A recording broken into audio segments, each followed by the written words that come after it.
You are an exactly what to say certified guide. What is a common theme where people struggle in communication since you are this guide? Oh, there's so many different places. I mean, think about yourself. How many conversations have you had that maybe afterwards you think about, oh, I should have said this, I should have said Mm. that, or wake up at 3 in the morning replaying the conversation over in your head. Mhm. Um, but there's some key places, right? There's the starting of the conversation. People are Mhm. sometimes uncomfortable or fearful. What's going to happen? Am I going to get rejected? Right. So that's a place in a conversation that people often are uncomfortable with. And then there's the place where if it becomes a little, I won't say combative, but more where it just starts to feel like it's going in the wrong direction. Mhm. And that's enough. I think those are two big places that people have challenges with. Oh, and I, as a communication coach, I so agree. And in my world, the kick conflict to the curb world, there's two things that I deal with along your line there. Making conversations safe is such a good first beginning. People don't know, and you just said it, even how to start the conversation. So that's number one. And verbal aikido is a strategy that I use with coaching or facilitation, and that's how to protect yourself when either someone's pushing you or how you can back off and say to yourself, okay, what do I have to do to gain control?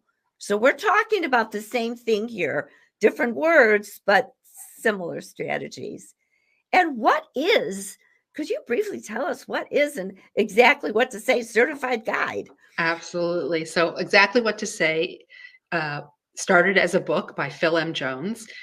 Has Beth Granger ever had a tough conversation with a colleague or leader in your life?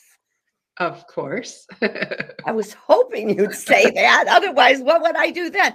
Tell Ah, us, please, what happened? What was the situation and how did you handle oh, it? which one? I should have planned ahead for this.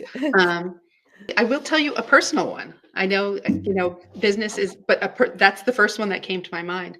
Let's do it. There's somebody very special to me in my life. And when we first met, we would talk not all that frequently necessarily.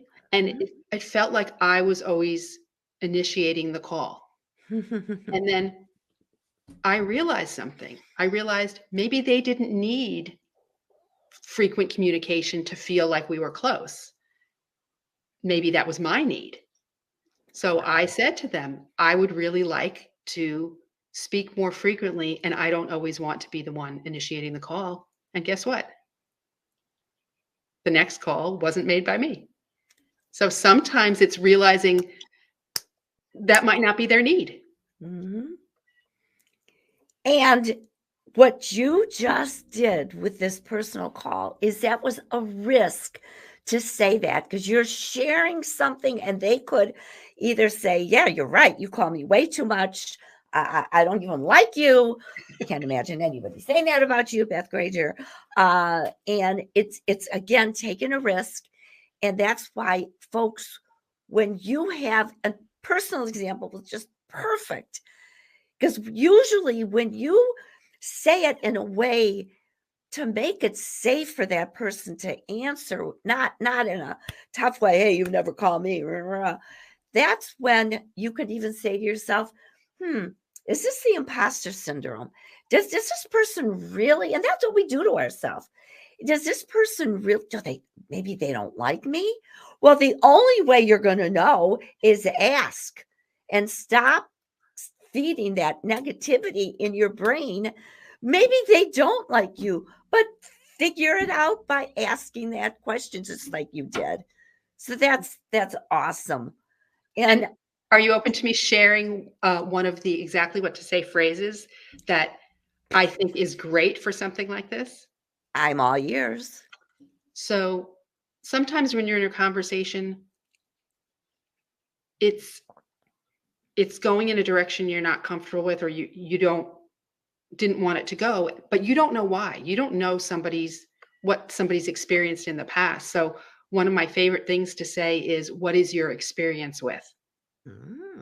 Because then that will uncover, like if it's just a conversation that seems like it's back and forth, but yet somehow they're being negative, or they feel like it feels like they're putting up a wall, by asking that, you'll uncover, well, I spoke to somebody who does what you do 3 years ago, and I paid them a lot of money and it didn't work, right? So you'll learn from that experience, from asking that question. Brilliant. Then you would know how to respond, because we don't know what's on somebody else's mind. Mind readers, we all do that, or maybe you did that in the past and you learn. What a great phrase. Oh, you got to come back.